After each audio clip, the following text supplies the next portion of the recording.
Does a cow rub a field when he crops on sweet grass? Eivor, this matter requires sensitive judgment. Will you?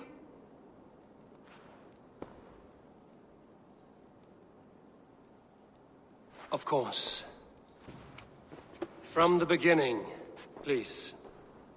Well now, there is no excuse too small, I see. Nothing to keep you from coveting that seat, is there? In Sigurd's absence, who has better claim to oversee these disputes? You might leave them to work it out for themselves, but that would mean letting go, would it not?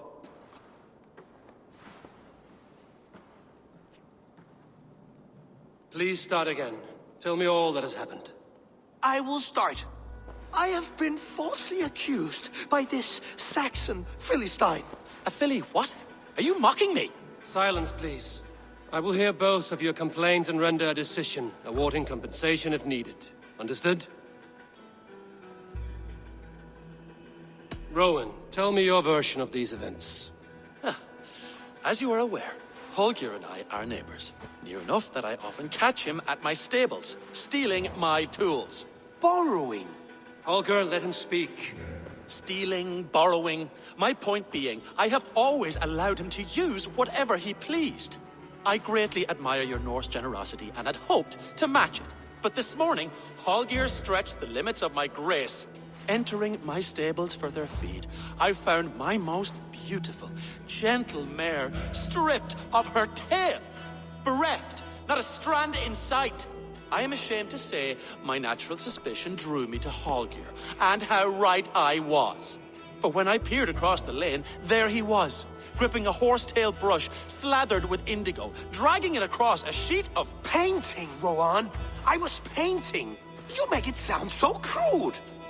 You see? Such willful arrogance. It will take ages for Ilgafur's tail to reach its former length.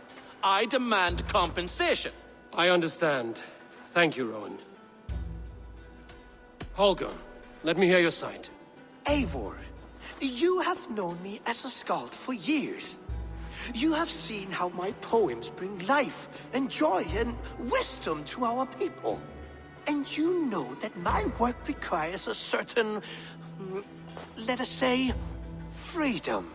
To make use of rare resources to compose my verses. Often when lacking the proper tools, I have made use of novel items. Alvis's walking stick, Tovi's inks, all were given gladly. You cut off my horse's tail to make a brush, you bleed. Rowan? As I was saying, this morning in the throes of poetic reverie, I realized that my latest piece required delicate... I could have used a frayed stick, some cloth, my hands, but no. I needed something gentler, softer. To make a perfect brush, I needed the fine hairs of a well-raised horse. And so I availed myself of a local resource. You clipped Alfgafur's tail to the rump without asking. It was early. I did not wish to wake you. Thank you, Holger. I believe I understand your position. I believe I have heard enough. My horse looks like a fool, Eivor. No handsomer than a donkey now. You must do something.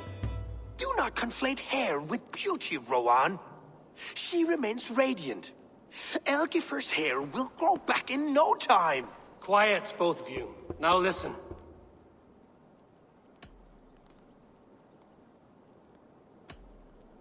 Holger, Rowan is clearly in the right. You sheared the tail from his horse without gaining permission. I borrowed the tail. Borrowed!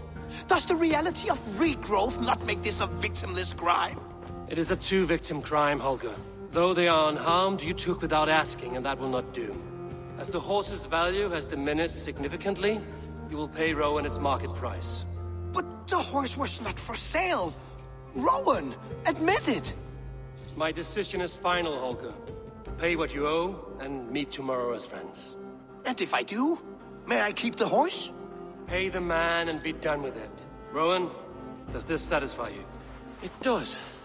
Thank you, Eivor. Good. Then by Tyr's blessing, let this matter rest. We're done here. Return...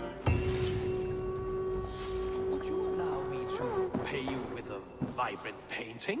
After all, in some ways you helped in its creation. Absolutely.